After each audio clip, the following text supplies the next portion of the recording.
There are a lot of things that are wrong with Grand Peace Online that I feel just don't get talked about enough. So in today's video, I'll be listing everything that is wrong with Grand Peace Online in Update 4. Okay, let's get right into it. So at number 1, we have that there are so many things in this game that cost Robux. Now I understand that Furyu has to make money, but let's just for a second consider what parts of the game actually cost Robux currently. It costs Robux to store fruits, it costs Robux to have a crew, it costs Robux to reset your stats, and it even costs Robux to reset your devil fruit, or even buy a damn trade sign. Now I'm not saying that having things that cost Robux is bad. In fact, I'm all for remote packs or ships costing Robux to an extent. But when things like Devil Fruit Bag that are so integral to the game cost Robux, it just seems as though you might as well include that in the actual price of the game. Number 2, most of the gameplay in GPO is boring as hell. GPO is one of those anime games that just copy and paste bandit quests onto a new island and call it content. And it is made even worse by the fact that you have to end up doing the same bandit quest 12 times just to progress to the next island. Furthermore, the majority of the game is PvE, yet PvE is probably one of the most boring parts of the game. Grand Peace Online is a prime example of a game that just encourages mindless grinding. The NPCs and bosses aren't actually that hard to beat, but the drop rates are so low that you end up having to kill them 60 times to get any drop. Now a solution to this would be to make the bosses actually difficult and fun to fight, but also more rewarding, so that players don't have to kill them so many times to get any sort of reward. Number 3, PvP is unrewarding. Now PvP in GPO is my favourite thing about the game. It's way more enjoyable than PvE, and it is some of the best skill-based PvP I've seen in a Roblox One Piece game. Now it's not perfect, however it is super unrewarding.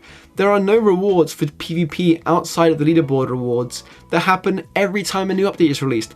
Now that kind of schedule means that only a handful of people actually have a chance at getting any sort of reward, and the rest of these thousands of people who are doing arena mode get no reward whatsoever. You don't get any item, Pele, or even XP for winning in arena mode. Furyu should definitely introduce rewards for obtaining a certain win streak in arena mode, or at least some sort of PvP focused reward system into the game that most people will actually have a chance of obtaining. Now at number 4, we have that Pele is still mostly useless in the game, and it has been since the release of the game.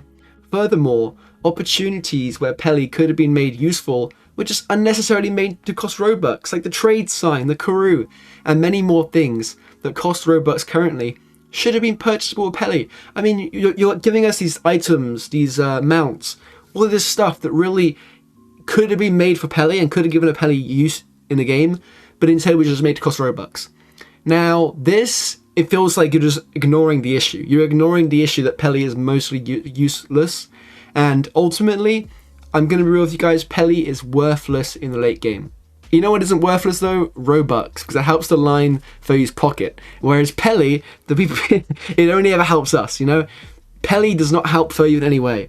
And I really think that having an in-game currency like Pele really has to be given more value, because currently it's just being ignored. It's kind of useful early game. I mean, you have to use it to buy fighting styles and that kind of stuff. But late game, it is completely worthless. Number 5, there are so many bugs that just have been ignored and not patched, even though they've been around since the release of the game. Now, one bug that really annoys me is the one where animations won't load in arena mode, and this still hasn't been fixed. Overall, they just need to fix some of these glitches, man. Number 6, water walk for fruits that have this ability is not toggleable, despite the fact that people have been asking for this for ages now. This feature really should have been introduced when Update 2 was released, as Magma and Hiei users couldn't even get into Fisherman Maze without a friend or by using a move back then, as a result of water walk not being toggleable. Number 7, certain fruits in the game need to be reworked, notably Tori. Number 8, a lot of the suggestions are straight up ignored, even though the community has been asking for certain things since the game's release, and instead we get features that the community either doesn't actually want or would not want as an alternative for what the community is actually asking for.